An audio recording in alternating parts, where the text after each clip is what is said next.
my gosh. Pretty excited to go use this tonight. Less than 10 minutes away, super close.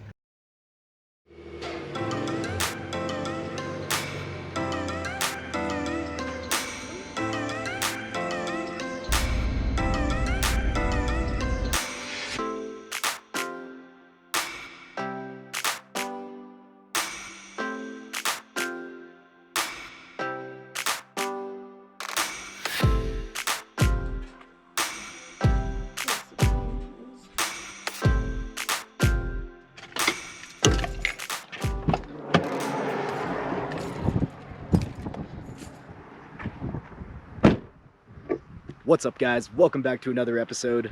Today we are over in Cedar Breaks National Monument, getting away from the heat. We are trying to get away from this smoke that's coming in from California, but we have not been succeeding. We're out here doing some truck camping for the weekend. Quick little overnighter. So right now we are inside of the National Monument over at a area called Sunset View. So it's cool 70 degrees, which is super nice. Right now in Vegas, it is super hot. And it's only about a 3-hour drive, so it's right past Cedar City, and probably 30 minutes from Cedar City, you can get here. And so we're gonna be camping out in the area.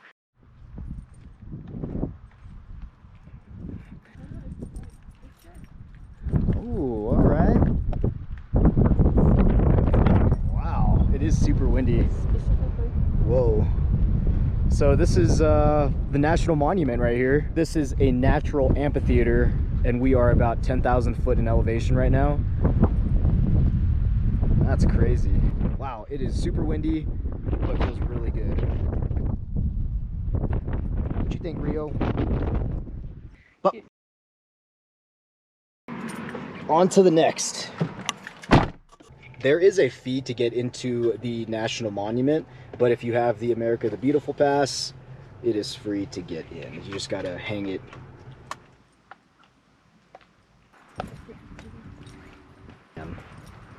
Well,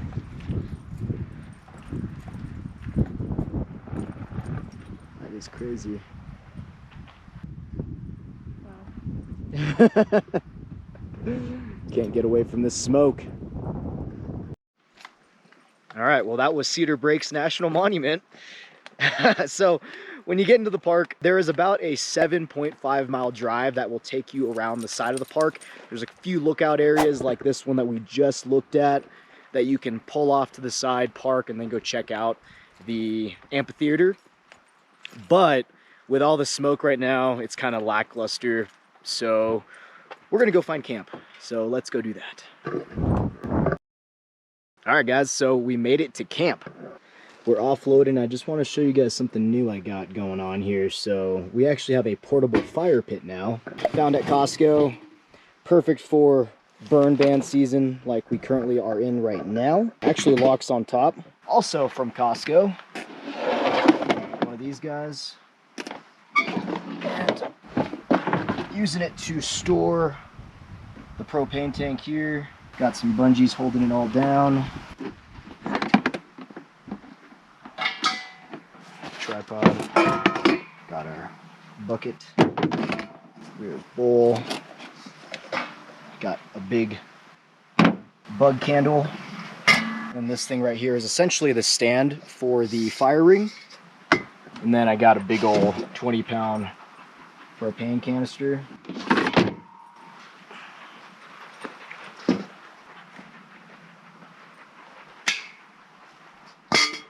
We'll light that up later.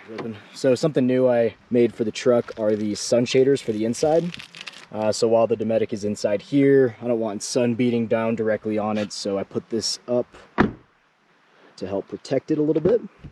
Seems to be working out really well, and they're really solid. So all I did was trace out, you know, the windows, and they sit in here really well. So for lunch today, we made some buffalo ranch dip, and we're gonna eat it with some veggies and some crackers. So we pre-made this at home. Super simple. We got our little shower thing over here. Wash dishes with, try and spray the dog with. So we used canned chicken, shredded it up, and then we got some cucumbers and peppers. And we got some pretzels and wheat thins. This is actually supposed to be our lunch, but it's like 4 o'clock, so this is really our appetizers for dinner. All right, guys, so we're just walking around in our camp area. Lots of areas to camp. We're in the Dixie forest right now. There's this huge group spot right here where a lot of rigs can park. We're like in the lava rock area, but there's a ton of camping out here. This is kind of, from what I've heard, is kind of like the hidden gem in Las Vegas. So this place is only, a little bit over 3 hours away, and the temperature drops like 40 degrees. So, well, maybe like 30 degrees. There's no one here. Like, we were parked a little bit ways that way, but there's literally been no one driving by us at all. It's been pretty deserted, but a lot of people go to Zion, a lot of people go to Bryce Canyon, but Cedar Breaks National Monument is usually not on tourist lists. So if you guys are interested, I'll put the coordinates down below to some of these spots, because I like to share with the community. So if you guys are ever in the area, the Cedar Breaks area,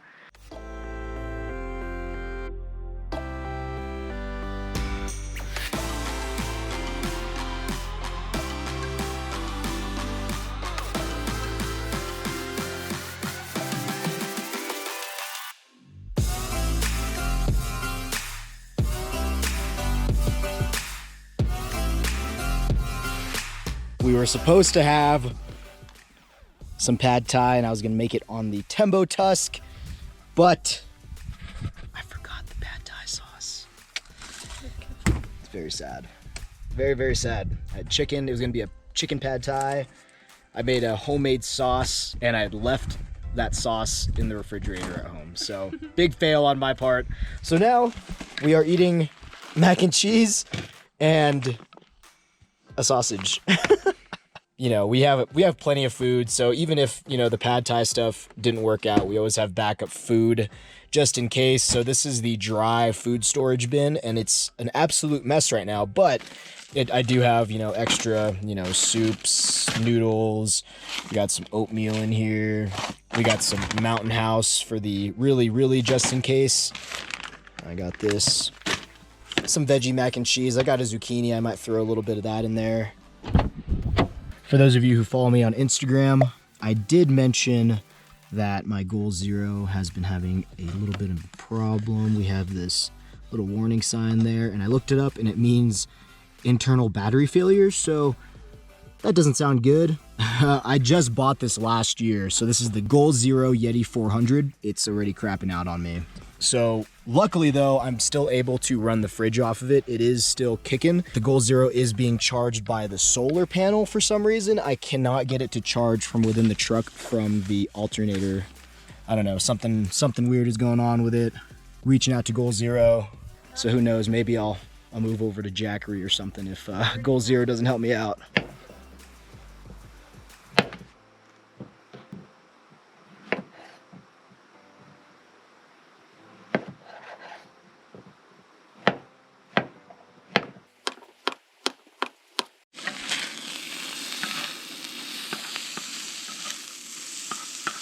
We got some mac and cheese going, and I'm making some sausage. So we're gonna be just making like kind of like an adult style mac and cheese. I put these with hot water, let them sit for about 10 minutes. I did put a lid over them like this so that they cook a lot faster. So now what I'm gonna do is I'm going to throw the cheese in there, which I've actually been heating inside of here with the leftover water that I was using. So now the cheese is nice and warm.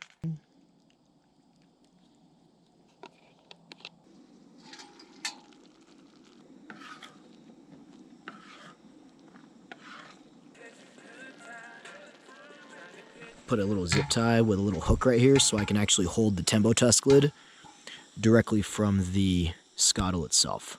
Oh yeah.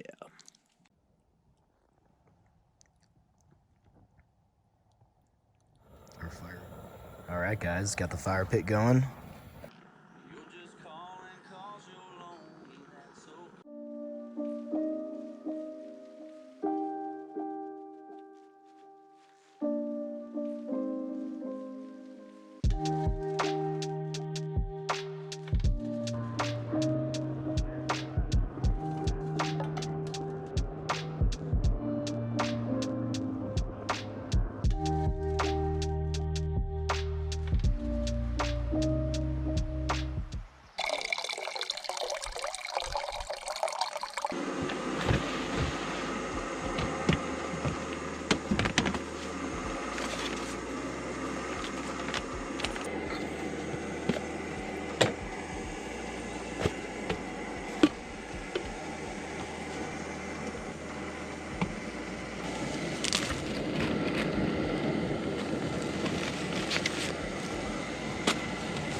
So we're gonna be making a chickpea breakfast hash.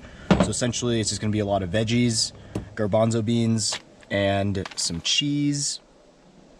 And we're gonna cook it up on the tembo tusk.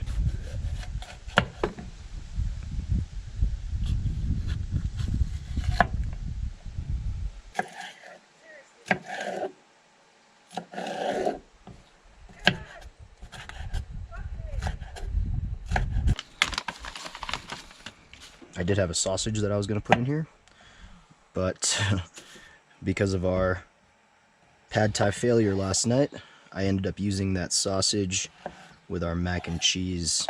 Well guys, I not only fail with our pad thai, I have forgotten a can opener, and my camping kit does not include a can opener.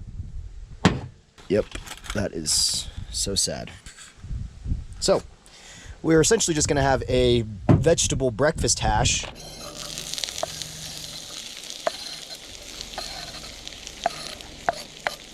Pepper on here, salt, paprika, and a dash of cayenne. All right guys, but we got camp all packed up and ready to roll. So we're gonna start making our way back home. It did get pretty cold last night, but overall the temperature out here has been glorious. It's been such an awesome break from the heat. It's definitely going to be one of our go-to spots now, especially if you got a couple hours to spare to drive out here. Obviously you got Mount Charleston, that's a lot closer, but we've seen a ton of cool camp spots out here. There's barely anyone out here too. We've maybe seen 2 cars drive past us off of this Forest Service road, and we did see a deer roaming around back here until Rio chased it off, but but yeah, this area, Dixie Forest, what a hidden gem. This has been awesome. Thank you guys for watching. If you guys are new here, my name is Caden. I do a new video every week on pretty much anything outdoors, camping, hiking, fishing, adventure videos like this one. So definitely check out the channel if you guys are into that. Like, subscribe, and I'll catch you guys on the next one. Thanks. All right guys, so down the street where we were just camped, we ended up stopping by Navajo Lake, which was literally less than 10 minutes away, super close. And you can drive up right to the water, launch your kayaks. There's also some campgrounds and some camping that you can do.